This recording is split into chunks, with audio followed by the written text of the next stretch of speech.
I used to run around Mary Grove College as a little boy. I didn't even know it was a college. I'm just playing.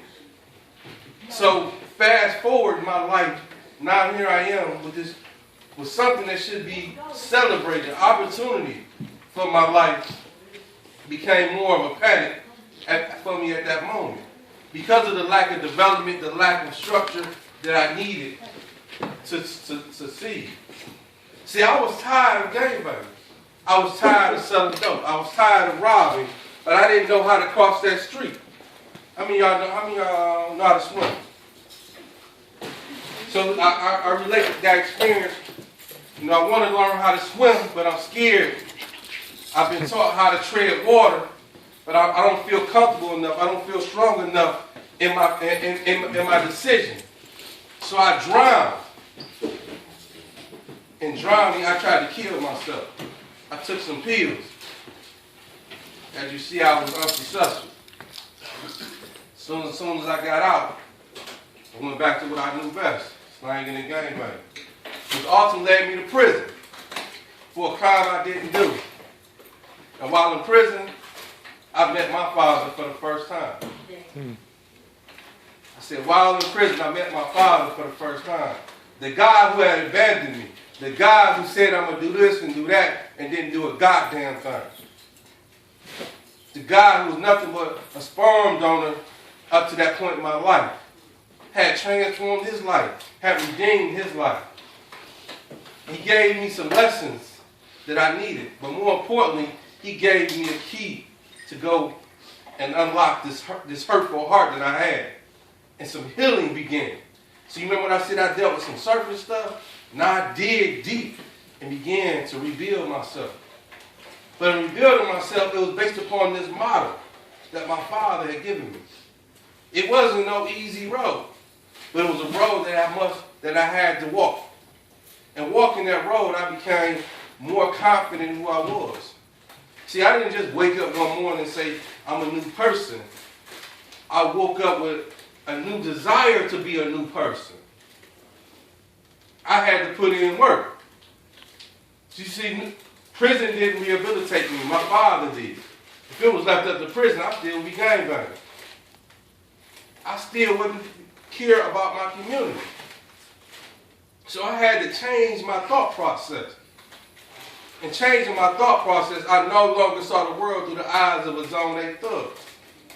I saw the world through the eyes of a human being that demanded of me to be a human being and act like one. I read. Because prior to going to prison, I was functionally illiterate. You see, when I sat down to write my mom for some money, I could barely spell the, this, or that. Basic elementary words. See, when you run in the streets, you don't have to have a formal conversation to say, I want your hat. I want your phone. Just give me that, right? I don't have to present myself in a manner that will allow me to be received in a good manner, because I don't know what a good manner is. Because I've had so many bad days, I don't know what a good day is. Because I've allowed my anger and my hurt to confuse me to not give a damn. You see, I was in prison long before I ever went to prison. But I got free long before the administrators ever let me out. So I served 9 years. And I've been home 14 years. Since I've been home, I graduated from college. I've written a couple of books. I went back to my neighborhood Zone 8, opened up a bookstore. I do a backpack giveaway every year in my community. You know what's real amazing right now? So I'm talking to you guys, and I just left a meeting earlier talking to a group of white professionals. The majority of them was white. You all familiar with the term fellowship? So these folks, they have been given a fellowship. And their fellowship is around helping Detroit. The Detroit that you and I live in. The street that you and I walk in. But here's folks, transplant folks who don't live where you and I live. Who don't frequent the gas station that you and I go to. The grocery stores. But they've been brought in fix the problem that you and I go through every day. Y'all see nothing wrong with that? You don't see nothing wrong with that picture? How can somebody fix something that you have no relationship to? Mm-hmm. And we wonder why we have the same problems. So any problems that need to be fixed, you guys can fix it. But you got to see yourself as the individual that can fix it. But you got to first fix yourself. That's hard. I know it is. Because it's easy to go sit up under somebody. It's easy to go knock somebody upside their head. It's easy to go smoke some weed. Because that shit, it allows you not to deal with reality. But if you say you're a man or you say you're a woman, it's the things that you're going to be, it's time to put on the big boy shoes, the big woman pants. Because nothing in life is easy. See, when we look at success, we look at it from this crazy outer body experience. Excuse the interruption. With Roderick and Lawrence, please report to the main office. Roderick and Lawrence, please report to the main office.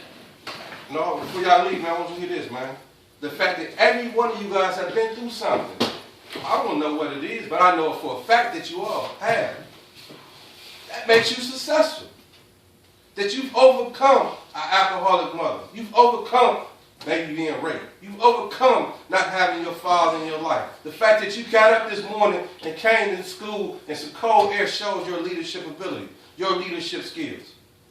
You guys can also, I just wanted you to make sure you heard that part. Because, sometimes we waiting for the rainbow and not realizing the rainbow already come. The pot of gold is already in our hands. We're looking for somebody to miraculously fix us when we've already began the process of fixing ourselves.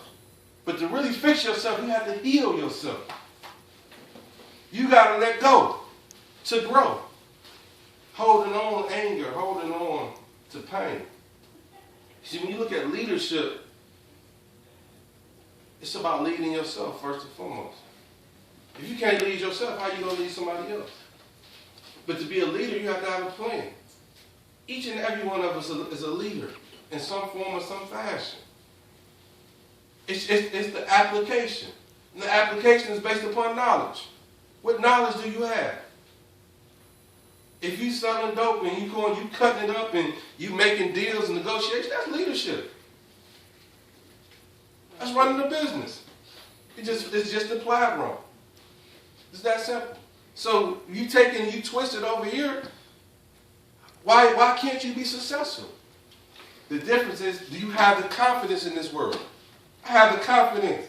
Like I just told you, I just sat at a table with folks who probably make more money than I may see in my lifetime. But when they left, they knew who I was. They knew who Zone 8 was. Mm-hmm. They respected me. You see, some days I had less than $1 in my pocket. But my manhood, my worth is not based upon money. My manhood, my worth is based upon ideas, based upon my principles, based upon my values. The community that I come from, I'm willing to die for it. What do you mean you're willing to die for it? I'm willing to die to make it better. I'm willing to die to make the streets safe for my son can walk and enjoy himself, where he doesn't have to worry about getting shot. He doesn't have to, the ball roll down the street and he runs up on the guy making a drug transaction. That's no way to live. That's insane. And we've accepted insanity as a lifestyle. But it's until we break out of that thought process. But we want to realize that someone has created this illusional world. Because there's only one dead end. Prison, drug abuse, murder. There's no changing that script, man. There's none whatsoever. It's a movie that someone else wrote that script, that hired us, and we ain't even making nothing off of it. So again, when you look at leadership, leadership is to have the ability to change something. Do you want to change yourself? Do you want to change your community? And once you ask yourself that, and whatever your answer is, now are you willing to be responsible? See, you can lead somebody, but are you responsible? So many of how many of you guys got siblings, younger brothers and sisters? Your time, mom or dad or somebody left you there. You was there watching them, or was they watching themselves? Right. Because to watch them, that means you need to be responsible for them. You got to make sure they have the food they need to eat. To make sure that they're not going to burn the house down. See, that's the difference between leadership. Caring. Being considerate.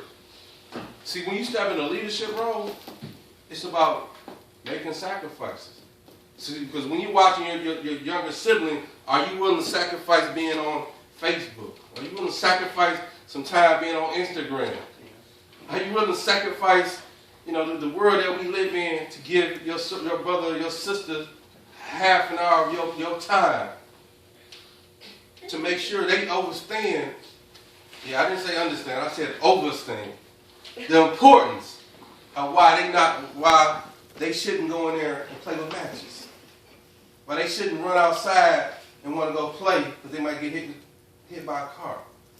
It takes time to be able to explain that to someone in a way that they comprehend it, knowing that you're not preaching to them. You're not trying to scare them into listening to you, because fear only works for so much. But love is sustainable.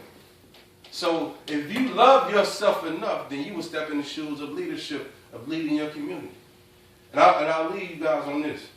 If we take everybody in this room and say everybody in this room has a full scholarship to whatever college you want to go to, right? And you go away for 4 years or 6 years to Harvard, to Cornell, to Michigan State, etc. But this is our community, right? And none of you guys come back. What happens to our community? I didn't hear you.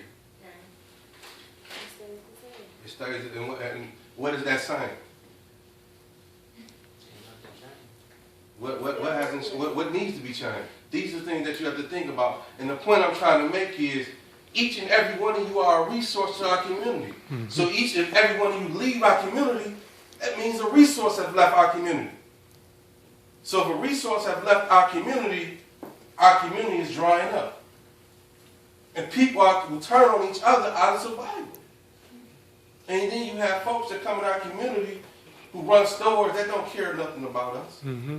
who sell us things that we shouldn't have, mm-hmm. that you go in their community, it's not the same. Mm-hmm. But we tolerate this. Why? Because we don't love ourselves. Which means I love myself. If you love yourself, you wouldn't make poor decisions. If you love yourself, you wouldn't put yourself at risk. So when I'm speaking to you guys, it's like I'm speaking to myself, because I've been in your shoes. And I'm not here to preach to you. I'm just here sharing some of my experience, sharing some other options, other alternatives to the world that you live in. If anybody got any questions or comments? How was your college experience? Can you explain that a little bit? So when I came home out of prison, my goal was to go to college immediately. Everything I am today is a result of education, and I'm self-taught. However, I wasn't in a financial position to go because I had a son. Actually, he's 20. He just turned 22 last year. But when I finally decided to go, I enrolled in Wayne Community College. It was maybe about 3 years after being home, and it was the best decision that I made. It wasn't an easy decision, and it wasn't an easy ride. However, a couple years later was the first time in my life that I've ever graduated from anything. And I was damn near 30 at that time. So to walk away with an associate degree, it meant everything, not in the sense of far as formal education, but in the sense of the commitment that it took to work 2 jobs, to go to school full time, to be able to create opportunity. See, when you look at the balance of life, you might ever seen that scale? So you got negative and positive. So coming home out of prison, what's on here? Gang banging, prison, etc., etc. So I'm working a Head Start. So that tips the scale. I go to graduate from college, tips the scale. Mind you, this ain't changing. Because I can't change my past. The more things I've done positively, put my past down here and put my present up here. So my past is not what? My resume. My resume was when they wanted me to come speak at Harvard College. The cat that went to prison. The cat that gang banged. We want you to talk about those things. As a matter of fact, we're going to pay you to talk about those things. But it's because of these things that I'm able to talk about these things in a way that helps people understand you. Did you guys know that? That they write books about you guys? That your social experience, your cultural upbringing, they want to know about you guys. They want to know about our communities. Why? Because people get paid to work in our communities. So again, you have the ability to shift that. And colleges opens that opportunity to put you in that position of driving your own community the way it's supposed to be. So now you guys ain't got no questions, man? Back here, then over here. Besides speaking to us, what have you done for your city? What I've done for my city? First and foremost, the fact that I'm a changed man. The fact that I ain't, like I just told the group about earlier, you know, I ain't sitting out in my car waiting around when it is. I mean, that's the most important thing, the fact that I came home to be a father to my two sons. The fact that I come home and walk my community, even though I'm poor in my pocket, but I'm rich in who I am, and contributing something positive to my community. I mean, talking about myself is not what I'm good at. You know, just Google my name, and I don't want to sound corny by saying that. But I'm here to share with you guys the fact, pretty sure you heard other speakers, or you're gonna hear other speakers. You know, I didn't come with no script. I didn't come with no suit and tie. I'm coming just like this is who I am. Because when I leave here, I'm going back to Zone 8. And communities like that. So the changes I made in my community is that I care about my community. And I'm gonna be even more real with you. I charge, on the low end, $500 an hour to speak. I ain't make that today. Because I know this lady, when we had a relationship, she asked me. So the opportunity to come in and give back to you guys in a very meaningful way, I wasn't going to miss that opportunity. So the change that I made is to help you realize the change that you need to make in your lives. And those same changes may not be the change that I had to make, but there are some changes that you need to make in your life. You have a question? How old were you when you saw your father? I was, in prison? Or before? Yeah. In prison, I just was about to turn 20 years old. I knew of him prior to going to prison as a sperm donor, but as a father, that's who I met in prison. You have a question? Yeah. Did you receive your high school diploma before going to jail, or you got a GED when you were in jail? I got a GED while I was in prison. And did you choose to get that because did you choose to get that, or did you have to get it? There's a little bit of both. And a little bit of both in the sense as far as in prison, to earn a release, you have to be going back to that scale. You want to make yourself look as more marketable, presentable as possible. But at that moment, that time in my life, I had already began my change, so it was more for me. So you motivated yourself? Yeah, I was already motivated again. When in the early '90s, the prison population was very, very overcrowded. So by the time I got to school, I was behind in the sense of far like it was 1996, 96, so I really hadn't even been in school. So when I was in prison, you had an option to go to school or work. I chose to go to work. And so when I got to this one prison, it was in Muskegon, Michigan, it was an opportunity now to get my GED. So when I went in, I was already ready to get my GED because I had already been self-motivated in the sense of educating myself. I was amazed by myself. The only thing I struggled on was my math. I had to take that twice. Everything else I passed with 3. So again, when you look at education, when you look at knowledge, when you look at, it's about preparing yourself. Like nobody can teach you no more than you can teach yourself. So again, when I enrolled in that class, I was already ready to take that. I just needed a little help here and there. So if you're waiting on someone to do something for you, then you've already failed. You have a question? Well, since you came back and changed, have you seen the change in your community? I've seen it. It's kind of like the change that we need in our community is going to happen like every year people make the commitment to lose weight. And some people stay with it, some people don't. And they be eating right and working out and all those things. And you're like, damn, have I lost a pound or two? And you probably have, but it's hard to see your own growth. It's hard to see your own change, but other people begin to see it. So when you look at like where my mom stayed at in Zone 8 is on Ferry Park and 14th. It was a well-known drug area ever since I was a little boy. We still have some activities over there, but we clean that area up. We've been able to decrease violence in that community. Not saying everything has gone, but I mean, like when we do the backpack giveaway. Again, if you guys, when I say Zone 8, you should know, you guys know what the hell I'm talking about. On that day, we do the backpack giveaway. The homies, they stopped gang banging. They stopped selling dope. Cats who got babies who probably haven't spent a day with their baby have an opportunity to come spend time with their kids. So when you look at change, we can't look at it in the sense that it's going to happen overnight. I mean, because the reality, like, when they're looking at me, they're first looking at, have I really changed?